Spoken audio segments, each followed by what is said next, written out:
February. I'm on with Jason Patrick, and I got some bad news, but it'll be all right. We had a little technical difficulty, so the conversation you and I had regarding opening statements and the first witness didn't record, man. Oh, So, bummer. yeah, no worries, but we can go over that real quick, and then from what I'm understanding from my Facebook feed, something interesting happened in court today. But first, if you want to discuss kind of in brief what happened with opening statements and the first witness. Yeah, opening statements isn't evidence when you're presenting to the jury. It's basically just the each side sort of giving their brief on their theory of what the evidence will say.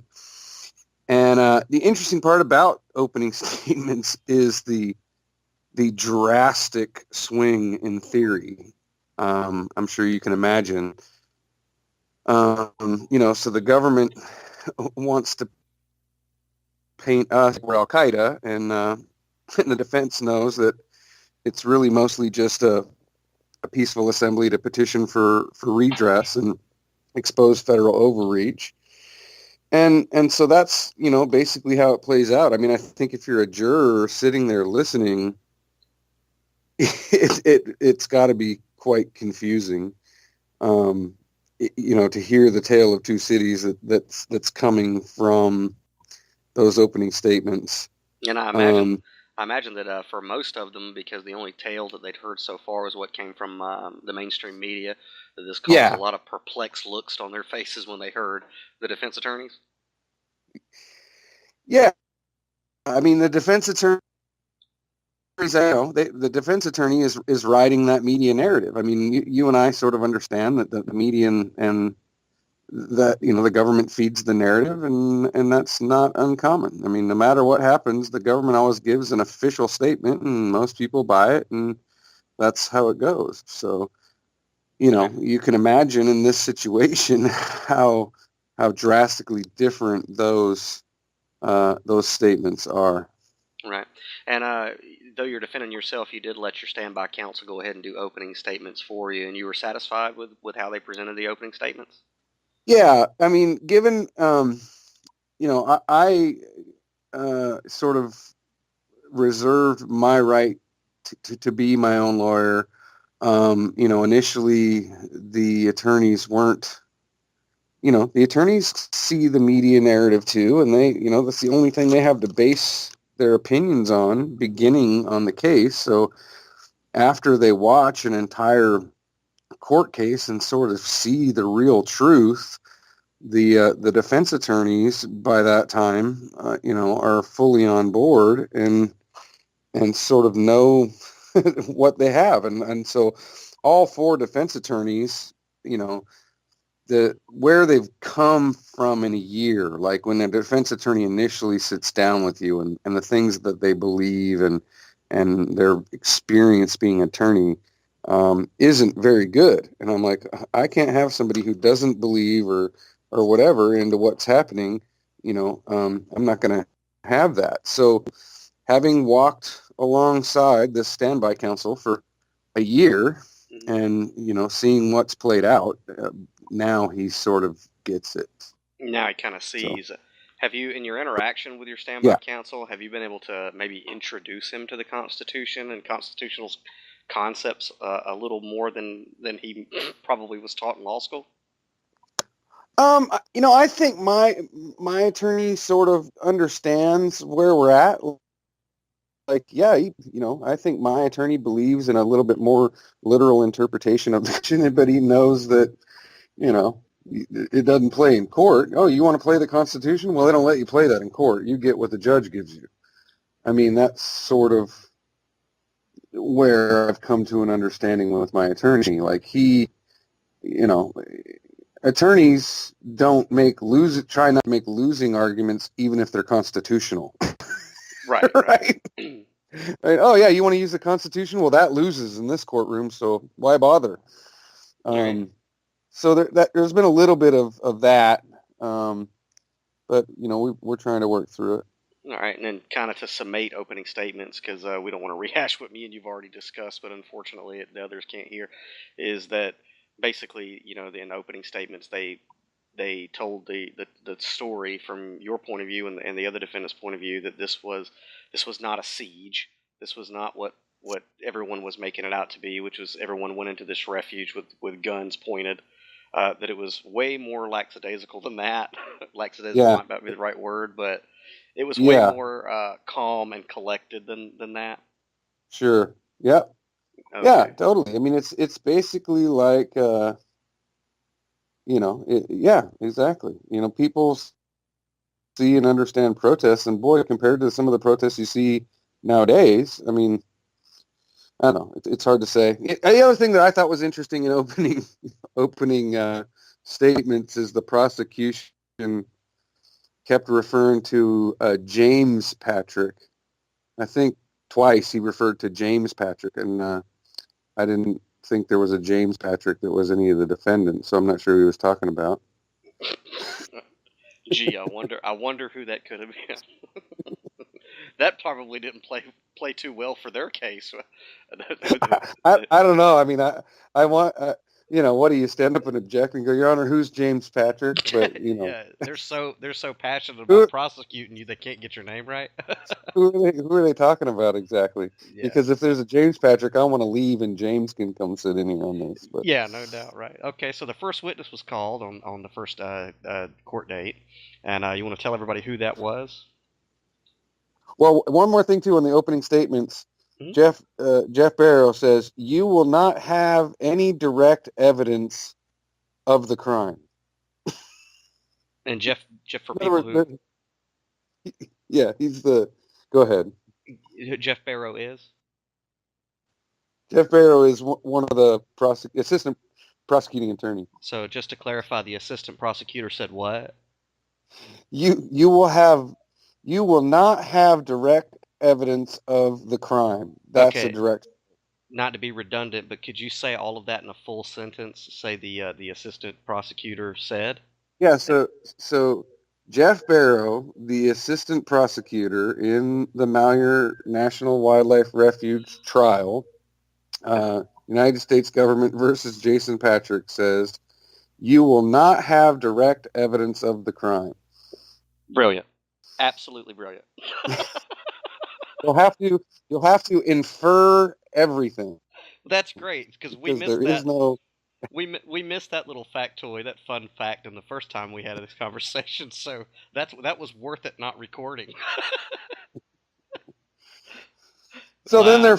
they got done quite a bit earlier, and so they called special agent in charge Greg Bretzing, who has since retired from the FBI and works for Greenbrier Company for 3 weeks as the global security specialist. The whole globe, huh? I reckon he's going to secure the globe. Okay, cool.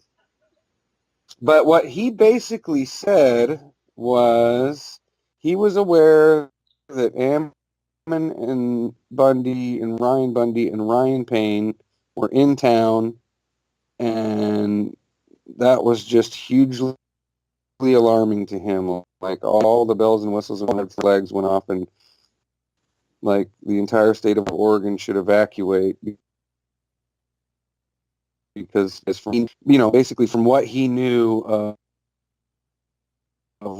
the Bundy Ranch in 2014. But what I think is funny is if that's the case, there wasn't really any sort of investigation or arrests as a result of this super dangerous event where everyone should fear for their lives, of these three guys. But he kept trying to paint these three guys like they were just evil, and so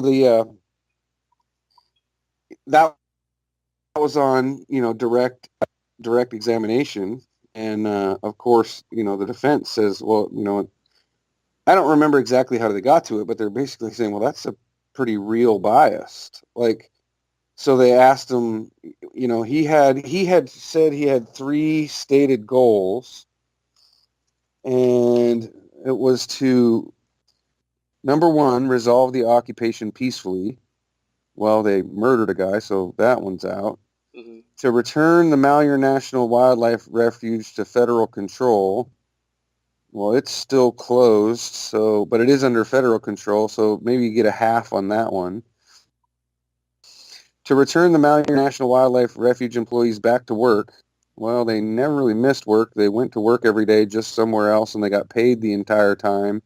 And to this day, they still don't work at the refuge. So I think that's, what do you get, a half for that? I mean, they never left. They stayed working, so Now, that's hard to say. were these points that you just brought up by the defense? This is where the special agent in charge, 4 stated goals. Right. He said 3 stated goals, but there was actually 4. So he had 3 stated goals, and I'm naming for you. I'll give you the 4th one of his 3 stated goals. And the 4th one was to hold those accountable that did these things.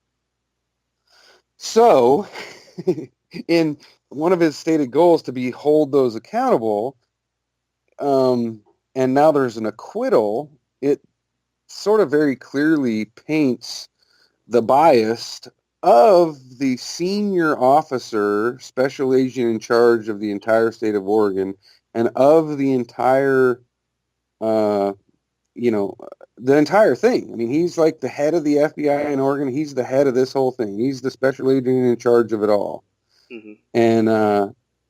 and has a clear bias. And so then he says, the FBI set up a command post in the junior high school, only the junior high school couldn't hold all of the personnel that they needed in the command post, so they had to expand it to the airport. The junior high school wasn't big enough. Wow. And then, let's see. And my whole take on everything is, because everything they asked him, he said, I don't recall or I don't know. I made a note to myself, and I didn't post it. I was going to post it, but it's like, Greg Bretzing came and testified absolutely to the fact that he doesn't really know who, where, what, or how anything happened at the right. in the investigation and whatever, because he couldn't, like, who set up the cameras?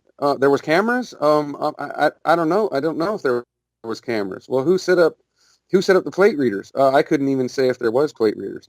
Okay, well, who was the informants? Oh, I don't know any of the informants.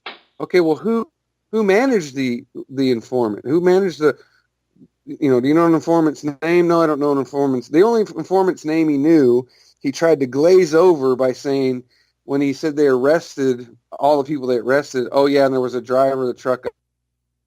I think his name was Mark, mm-hmm. and under direct. When we tested him, I said, oh yeah, I remember now. His name was Mark McConnell. That's right. Mm-hmm. And he had a sort of this smug smile. So he's really just eluding and evading a lot of the stuff. He's pulling a Little Wayne. I don't recall. I don't remember. Special agent in charge, and you don't recall or don't remember, but he does remember that he did have a lot of meetings. One of them was with the governor, so those are important meetings, and you got to remember those. So right. All right here I'm going to stop and disconnect from you and reconnect, because it's breaking up just a little bit. The head of the Oregon FBI, basically what he was saying under direct was that the only thing he could really firmly testify to was that he knew that the Bundys were in town. And then I guess after that, there were very few details that he could nail down, kind of like a slippery fish on the stand. Oh, totally. I mean, I think the only thing he testified to is that he was aware Ammon Bundy, Ryan Bundy, and Ryan Payne were in town, and that, that then he had to build an entire compound in the junior high school and the airport, and that they arrested those guys, and there was a guy named Mark driving. And after that, dude, I don't really have many notes at all. He didn't testify, couldn't remember nothing. He didn't know who was in charge of the informants. He didn't know who He did say, he said, as far as trying to end the standoff and where to make arrests and whatnot, I didn't want to send federal agents into antagonize an already tense situation, but he had no problem sending in Civilians. confidential human sources to do exactly that. Now, something that me and you talked about previously was that these were paid informants of people who were already there or had showed up. Well, no, they were searching for people to send there. Okay. He couldn't send undercover agents in because it was too dangerous, right? Instead, he sent, searched for civilians to go into this really dangerous situation as confidential human sources. Okay, so these people weren't like they weren't naturally inclined to go to begin with, or weren't originally, believers in what you guys were doing, but just did turncoat. It's hard to say. I don't know how they search for sources.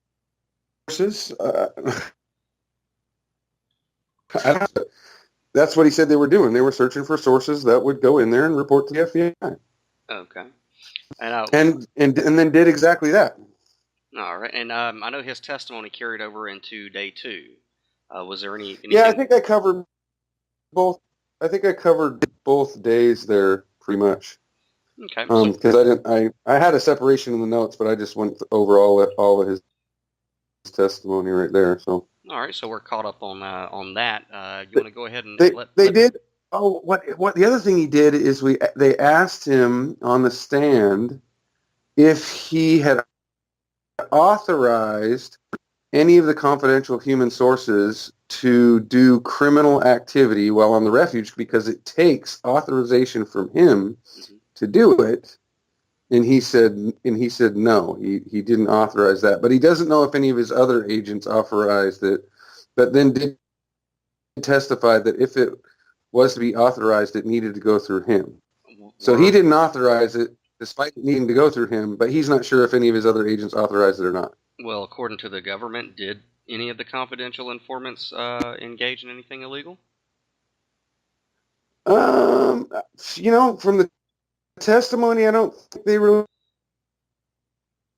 know. All there is I forget the name of the actual form, but there's a form they fill out for confidential human. It's all written. There hasn't been any direct testimony of anybody that handled any of the confidential, because each one needs a handler. No direct testimony from the handlers. We can't even find out from the special agent who the handlers are to find out. Right. All right, so that's interesting. The buck stops here doesn't apply to the head of the FBI in the state of Oregon. I don't really know. You know how it is. Yeah. So you want to go ahead and fill us in on what happened today? So, well, the rest of Wednesday, my days are getting all mixed up. They called Chad Cargus. I don't have any real notes on him. He's the one who told everybody that works at the refuge to go home on the 31st, and because that, and then they said, because that's the day that the Hammonds were due to pay their fine, and something to do with that was the day the Hammonds needed to pay their fine. So he sent everybody home, said, "Don't come today," and then he sent out another email, said, "Don't go to work until you hear back from me." So that was Chad Cargus, and then you had what? I'm reviewing my note. Lamb special agent, law enforcement guy. You want to repeat that? You broke up broke up a little bit. So apparently, the FBI has special agents that do what they do, but there's another guy named Jason Curry, and he's a Bureau of Land Management special agent was his title. Sort of just like the FBI, only with the Bureau of Land Management. Okay. And And he said that he testified that Ken Medenbach and Ryan Bundy, two unidentified individuals, in an office in Burns, and the signs were there for approximately a half hour before he took them down. But the government says that those signs, and nobody was working that day because they'd all been sent home, but the government's maintaining that those signs were the conspiracy to impede. Okay. That those signs that got hung on the day nobody was there, that were up for a half hour, somehow impeded. Okay. Anyway, so he testified that two people, four people that aren't me, did that. Very useful. Thank you. And was he the only person that came to the stand today?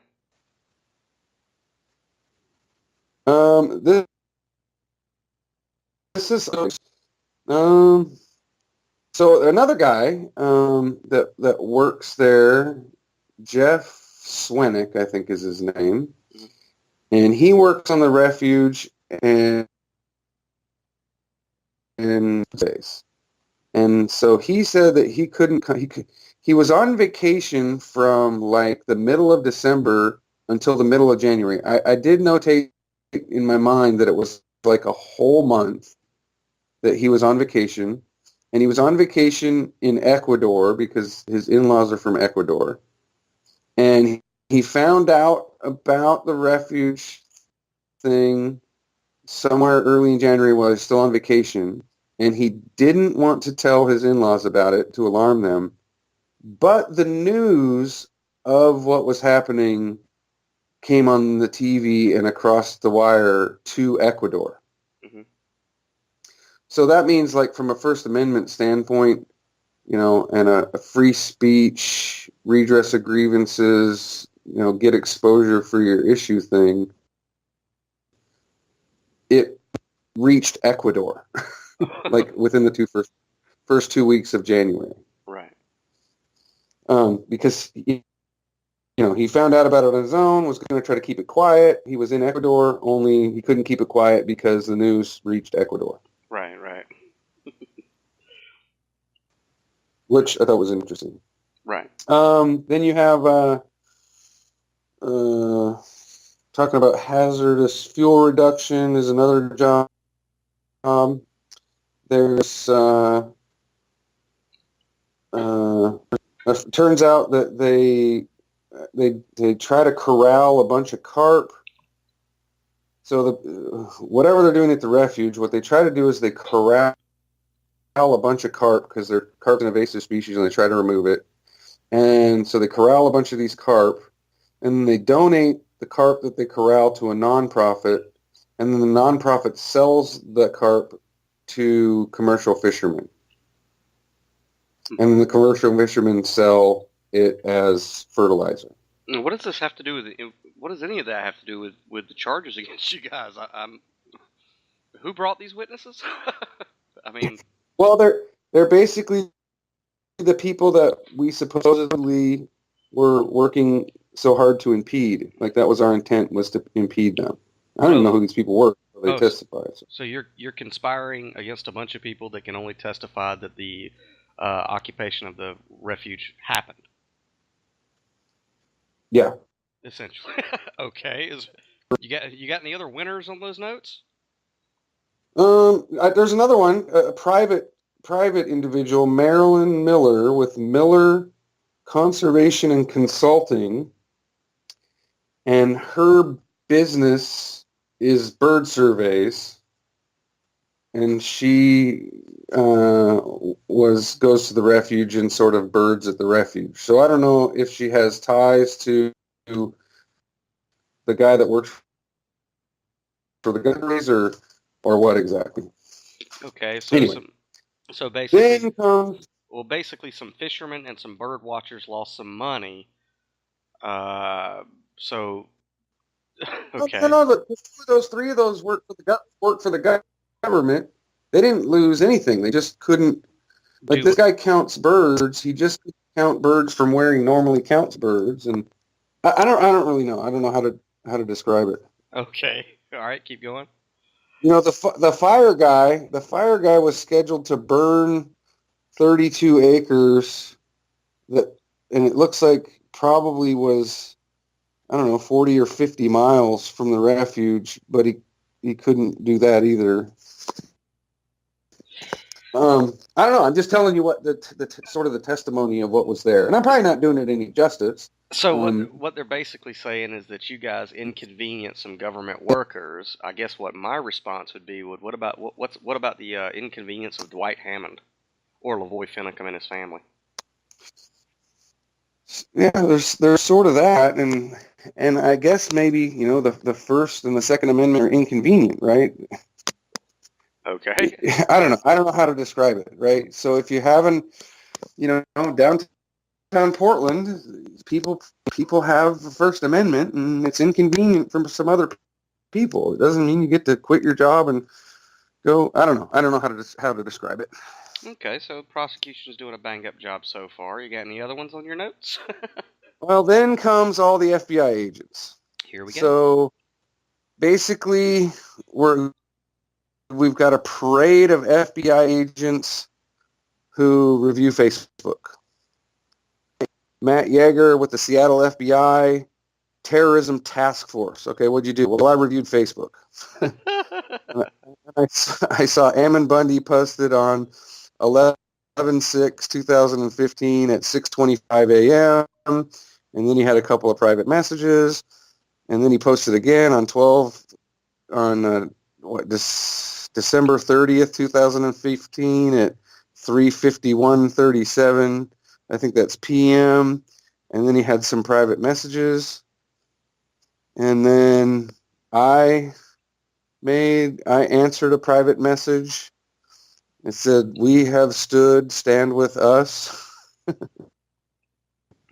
Now, just to Uh, clarify, because those of us in the know already know this, but so what you're basically saying is there is an FBI agent with the terrorist task force or anti-terrorist task force or terrorists, whatever, he gets paid to read Facebook and posts and private messages. oh, not just him. There's a lot of them. Oh, okay, and we're talking about private messages too. They have access to that. Yeah, well, they got. I mean, he said that he did say that they got a warrant. Hmm. So they checked that box. Hmm. The thing about Matt Yeager was on sort of cross-examination. So he testified to, I think, Daryl Thorne. And Daryl Thorne has some moxie, and he took some pictures, but he posted pictures well into February. Hmm. And the FBI agent was asserting, right, because he sounds like he reads Facebook all day. And so he's asserting he's living in a Facebook world. So if you post, like, let's say you took a picture today and you didn't post it till next month, he's on the stand saying, and on this day he was here doing this. And couldn't quite, and had a hard time separating the Facebook disconnect in real time from the real world. Hmm. Like they took 30 minutes. It seemed like 30 minutes with Daryl Thorne's attorney trying to get this FBI agent to testify to, or possibly even understand, that those posts don't represent what's happening in real time. Did it seem like that was lost on the agent? Yes, I made a note. It says Matt Yeager has a bit of a difficulty separating the fungible. That's the note I made to myself because Say that again because you broke up. it says, I made a note for myself that says Matt Yeager with the Seattle FBI Terrorism Task Force has a bit of a difficulty separating the Facebook world from the tangible world. Right. So do in-law or ex-in-laws, for that matter. You can have fun with it, But but if you're on the stand, I don't think it'd be too wise to do that. yeah, I don't know. It was weird because he was basically testifying to the fact that Daryl Thorne was on the refuge in the first week of February when the FBI and everybody knew Daryl Thorne wasn't still on the refuge. Now, did the But jury? he was asserting that Daryl Thorne's on the refuge doing this when it's already in evidence that Daryl was gone by that time. But this agent's testifying to the fact that he was there at that time. But by body language and facial expressions, did the jury get this? That there is a disconnect between when you post something and when it happened? I don't know because I got lost I was like really enthralled in this FBI agent. Like I had, I don't like the FBI that much, but I did think they were more intelligent than that. I was enthralled with the fact that does he really not understand that Facebook doesn't work like that? Because he really didn't understand it. Right. You're totally misrepresenting the evidence. Totally. Mm-hmm. So then you got Claudia Bonneville, Seattle FBI. She was the Facebook exploratory agent for Jason Blum. Adam Victor Kramit Bauer for 10 years was the Facebook special agent for Ryan Payne. Travis Welter, FBI in Portland, just started since July 2014, used to be a battalion chief, fire chief in Florida, was the Dwayne exploratory Facebook guy. And this was interesting. This guy has to go through all of Dwayne Emer's Facebook and pull out what they call relevant stuff to then pass to the prosecution, right? You're not supposed to have irrelevant stuff. Mm-hmm. So what they bring, right, the worst evidence they bring against Dwayne Emer is 5 pictures. Some are memes. 5 memes? Right? Well, 2 of the pictures of this, like, it's supposed to be this inflammatory evidence against Dwayne that show that he's, but 2 of them are memes that he shared from somebody else's page. So his lawyer asked, like, so these 5 pictures are the most threatening information you pulled from Mr. Emer's Facebook page? And he sort of had to say yes. And then she said, well, do you know what memes are? Yeah, and he had to testify to what memes are, and that they go all over the internet anyway. So anyway, that was kind of interesting. But one of his quotes was, I'm on the gate in Burns, Oregon, doing security so no one hurts my horse. This is great. Absolutely. This is our taxpayers' dollars at work. It's great. And then Agent Ben Jones with the FBI in Bend so it sounds like the FBI was pitching around the idea to send Special Agent Ben Jones incognito into the LDS church in Burns, like secret agent style, like obscure his identity and try to sneak into the church. And that's what his superior told him. And Special Agent Jones says, well, I'm of the LDS faith. I probably should just go in there as who I am. Yeah, most FBI agents are from the LDS church. Had to talk his superior out of sending him in there incognito style. But when we asked Agent Jones who his superior was that suggested that he hide his identity, the prosecution quickly objected, strenuously objected, and the objection was sustained. So we don't get to know who told Jones to sneak into the LDS church. What was the purpose of sneaking into the LDS church? Is that was because Ryan Bundy is LDS, and so they believed that Ryan Bundy might be sneaking into the LDS to his cause. Okay. All right, I'm going to disconnect. But he did testify to the fact that, the LDS church sort of put out a disclaimer that they disavowed or disproved of what was happening at the refuge, which is unique because they don't normally take a stance on political issues. Right. All right. Hopefully it won't break up so bad again. Alrighty, so we were at we were talking about the FBI agent sneaking into the LDS church in anticipation of the Bundys showing up to, I guess, persuade them to the cause.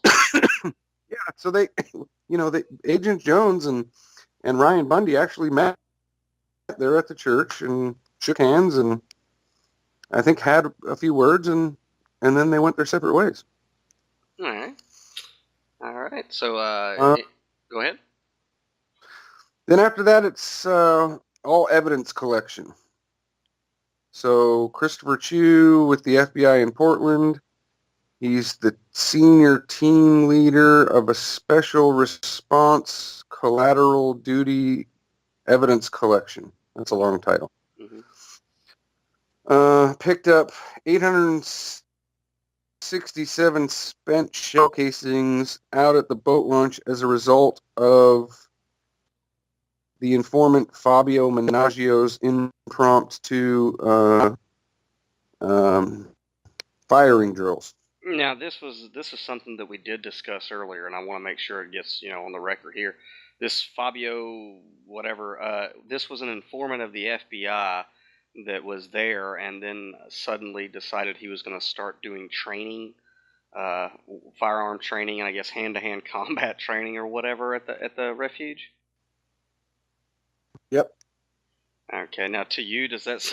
I mean, I know we've previously discussed it, but for the sake of the people listening, did this seem a little sideways to some of the other guys who were at the refuge? Hey, maybe we shouldn't be firing guns. The sound of gunfire might not be a good thing. Well, it's when you get a guy of this guy's particular caliber who comes there and wants to do that, from my perspective, I sort of have an idea of who I think this guy is. Mm-hmm. And I'm like, well, I don't think he's going to shoot anybody. So let's see what this person with the FBI wants to do exactly. Right. It's a little obvious that he's... It sort of stuck out as that to me. To anybody else? I won't speak for anybody else. Okay. I would say not everybody, but I won't speak for the people who may or may not have had the same idea. All right. It basically goes to the thing of if somebody with the FBI's coming in to do something, okay, if that's what you want to do. Mm-hmm. All right. Was there anyone else that took the stand today? Well, that's still not today. Or I guess this is, I'm not sure where we're at. This is today, yeah. FBI agent, Joint Terrorism Task Force team leader with a subgroup, I think, testified to some pictures they took of, stuff that at the refuge. FBI agent Sarah Bibb searched Dwayne Emer's vehicle and found a Colt 45 long rifle, 18 45 version, Mm-hmm. lever action, cowboy gun. Mm-hmm. Troy Nichols. Oh, Troy Nichols, FBI agent for 14 years, went with 9 other FBI agents to effect an arrest on Daryl Thorne at the Super 8 in, shoot, I don't have the town. So they surveilled the Super 8 from 5:45 a.m. and somewhere around 9 o'clock. They were alerted that he was in the lobby. And so the agent walked in and said, "Hey, Daryl." Daryl whipped around. They quickly closed in on him. He had a cup of hot coffee in his hand. He didn't testify to this, but I've sort of heard it somewhere else. But they slapped. What he testified to was that he had coffee, and they had to knock the coffee out of his coffee to the agents affecting the arrest. Mm-hmm. So what they did was they walked up and they slapped that hot coffee from the bottom so that all that hot coffee went up in his face. Mm-hmm. And then they said that they told him to put his hands behind his back, but he resisted arrest for 60 seconds, so they had to slam him on the ground, and then showed pictures of like this big cut over his eye, which I thought was unfortunate for Daryl, that his counsel didn't ask about the coffee. Mm-hmm. But you can imagine if you get hot coffee slapped into your face, that you might just be reacting to hot coffee and not necessarily resisting arrest for Right, 60 right. seconds, and don't deserve to be slammed into the ground. All right. Then Kevin Strauss, the FBI agent in Oregon for 13 years, brought to Jason Patrick's camera, 20 people in a room. The video was from the 26th, after Lavoy Finicum was killed. Short of chaos with a lot of different ideas being batted around, some of them quite radical and extreme. And Patrick saying, "I didn't come here to fight. I came here to stand and defend the Constitution of the United States." Mm-hmm. Why would we do that when we can just continue peacefully standing here? Right, right. A couple of the highlights that I remember from the video. Okay. And And so, that was the court today. okay, and because I did see something on your Facebook wall about something interesting happening, as far Well, as. the interesting thing, like for me, was the video.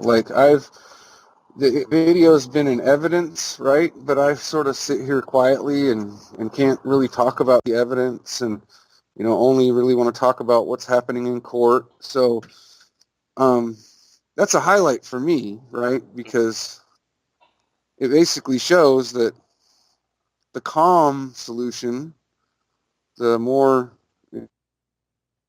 peaceful solution, was just to stay put. Mm-hmm. Right. And until that wasn't the calm. It shows chaos. It shows basically you have this really peaceful situation until they kill Lavoy, and then it gets pretty extreme after that. Right. So, who's next up on the stand tomorrow? I know the government has 2 more days, so they have a list of, I think, 6 more FBI agents, right? They want to bring the probably more pictures and evidence from the refuge, Mm-hmm. Collected after everyone left the refuge. Mm-hmm. So I think they have 6 or 7 agents, and then another day with 4 or 5 agents, and then they have Blaine Cooper on there as well. I don't remember the names. I write them down as they take the stand and sort of what they testify to. All right. And just for people who don't know, Blaine Cooper is. Blaine Cooper, I mean, he's prolific on Facebook. He has like 60,000 fans. He was arrested as part of the occupation and pled guilty. He turned the cooperative cooperative for the government to testify for them, I think, to get a lighter sentence, and so he'll come testify for the government, not the defense. So far, with 2 days left for the prosecution's witnesses, the opening statements of the prosecution is playing out perfectly that there will be no direct evidence to your involvement in any or with any evidence of any crime. Well, there's no real direct evidence of involvement of anybody. I mean, that's the reason.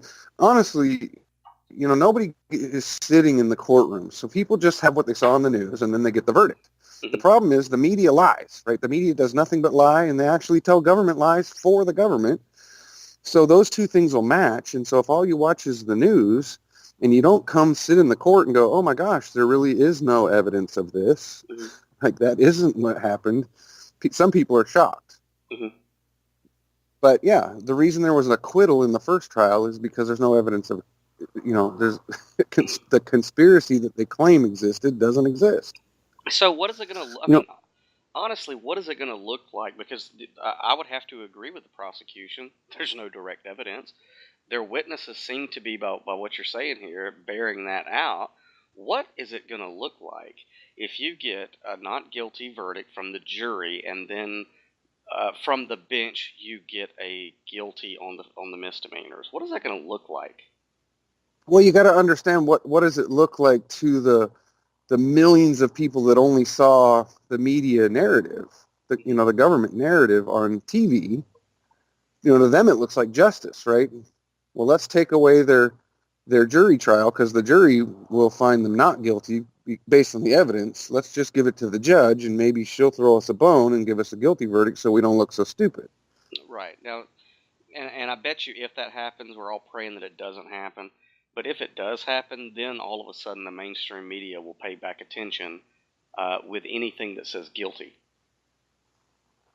Oh yeah. It'll make big headlines. I don't know if it makes big headlines one way or the other, right? I'm sort of living in a vacuum at this point in time. I could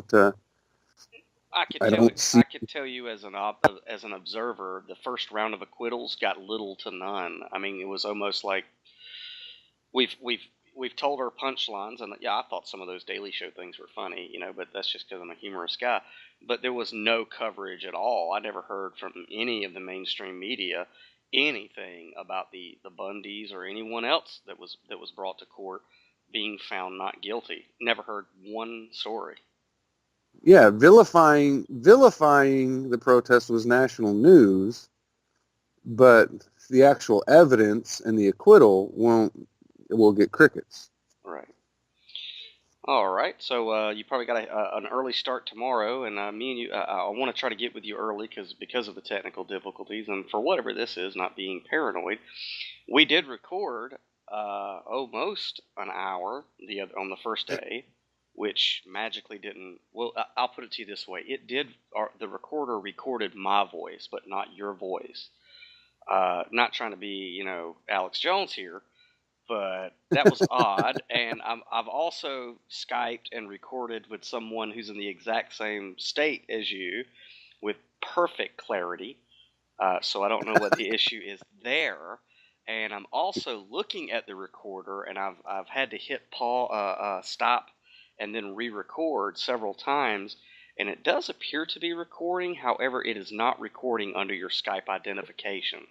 It's recording under a completely different Skype contact of mine that you've never even met. So I find that a little, it's a little odd. It took me a minute before I realized what was happening there. But evidently your name is not Jason Patrick on Skype either. Well, do you have a back door to see who's filtering your stuff? Well, it wouldn't. I mean, no, there's no way to check it on what.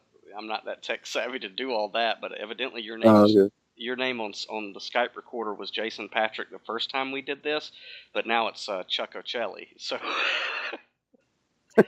I guess. Oh no. Yeah, I guess that's to slow down me finding these recordings in my files to put them out there with great haste.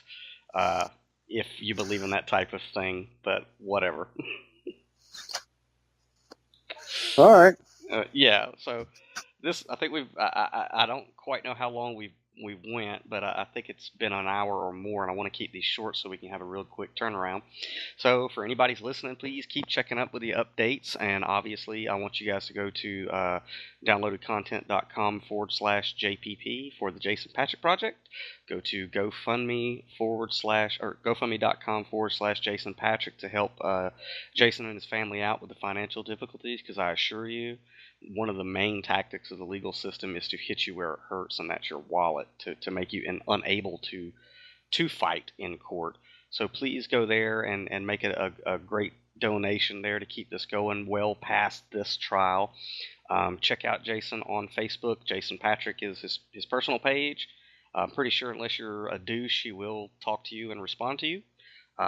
There's the Fight for Freedom Never Sleeps. There is the Jason Patrick Project also on Facebook, and your Bamboozer account is also there for all your past broadcasts and whenever you're up and ready to broadcast in the future. You can go to the downloadedcontent.com/JPP and see the Bamboozer feed there as well. And before we sign out and I start processing this one, Jason, is there anything you want to add for people today? No, man, just thank you for your help, and thank you for the hit ups. It's always humbling when people see what you're doing and help you out. I agree. All right, Chuck Ocelli. Jason Patrick. I'll hit you tomorrow or after court, and we'll give everybody another update. All right. All right. Thanks. All right.